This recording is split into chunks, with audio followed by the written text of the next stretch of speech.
Every once in a while, you think to yourself, man, it would be great if I could combine this game and this game. So that's why gameranx thinks it would be cool to talk about 10 video game mashups that would be fantastic. Number 10, Elite Dangerous and Knights of the Old Republic. Now, Elite Dangerous is possibly one of the coolest space shooters to have ever been made. And today, well over a decade after its release, there still isn't a Star Wars RPG that even vaguely compares to Knights of the Old Republic. If you sit down and play it today, it is a little bit outdated and strange, and there's no denying that. But can you imagine those types of gameplay meshed together? Actually having the ability to traverse the galaxy just as you please? You know, as somebody who doesn't know their oh, I got something reversed in my throat. Yeah, that would be a big spoiler, and I probably wouldn't care about sharing it if enough people had actually experienced Knights of the Old Republic, and there's been some rumblings that they might remake the game. So hey, BioWare, how about incorporating some of that sweet Elite Dangerous space combat and exploration?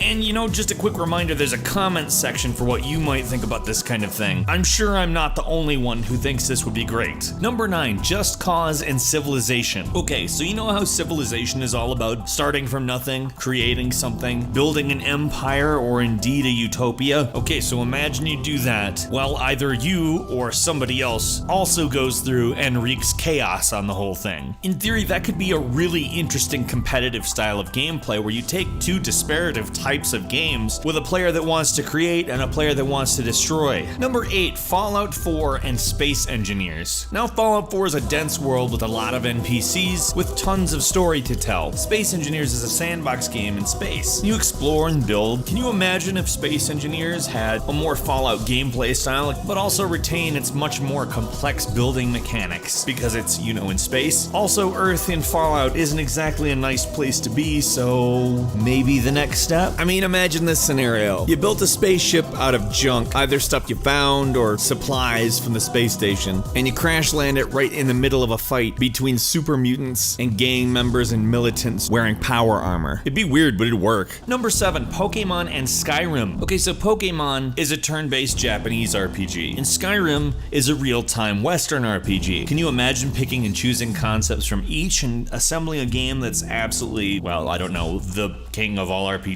The idea of capturing and taming monsters, paired with a Skyrim-like exploration and combat system, and also expounding on all of the Pokemon lore, it'd be a version of pocket monsters that we don't want to keep in our pocket. We want to move there. Number 6, to continue on the Skyrim train, imagine if that was combined with Minecraft, with very, very flexible crafting and building options, but set in Tamriel, with all that rich atmosphere that any Elder Scrolls game has that Minecraft just can't. I mean, nothing against Minecraft, it's just that its lore is non-existent, if not extremely minimal. I mean, unless you count story mode, but I don't know if you do. I've seen some pretty wildly varying opinions on that. But I think it'd be pretty sweet to bring all those mechanics into Skyrim. Number 5, Shadow of the Colossus and Dark Souls 2. Now, if you combine these two games, you would have an incredibly artful game that's almost impossible to beat. Something that they tried very hard to do with Shadow of the Colossus was redefine what you thought a boss battle was. And something they tried to do with Dark Souls 2 was to try to redefine how exactly frustrated you thought you could be about a video game. But between the very artistic story and execution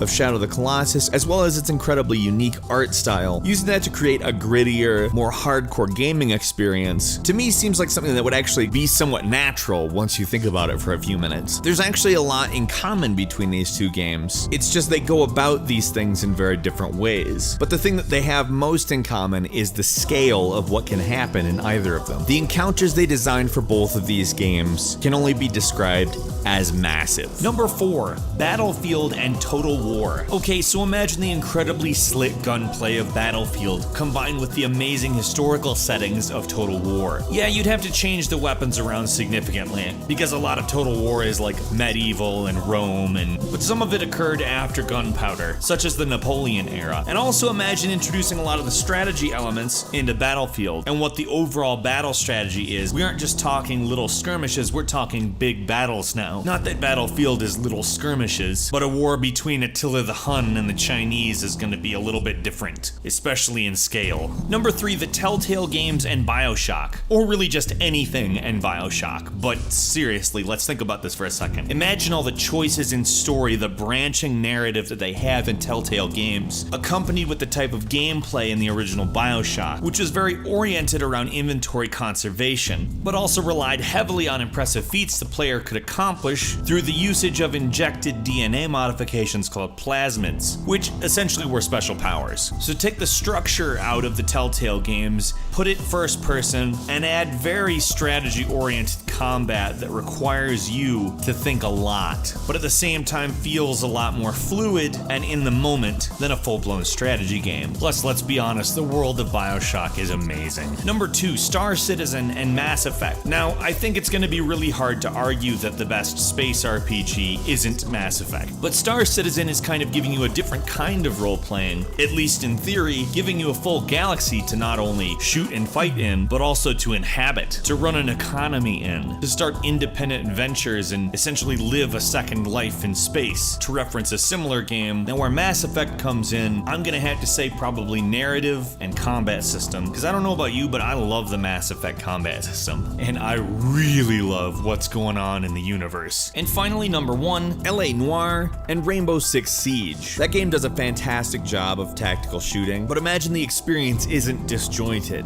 Every one of these things is working towards a goal that your actions have direct input over. You could find clues that have something to do with the whereabouts of exactly who you need to take down. You could interrogate suspects and actually prevent terror attack. Like if you can imagine the investigation and interrogation systems in LA Noire combined with a tactical shooting game, like the number of different scenarios and objectives that you could have in that type of with those type of systems being employed could actually create some of the more unique gaming experiences actually in quite a long time. So how about you? Do you have any games that you'd like to see mashed up, or you like one of the pairings that we talked about? Hit us up in the comments section. Also, if you haven't, please click the like button, and if you aren't subscribed to gameranx, now's a great time because we upload new videos every single day, and the best way to see them first is a subscription. As always, we thank you very much for watching this video, and we'll see you next time right here on gameranx.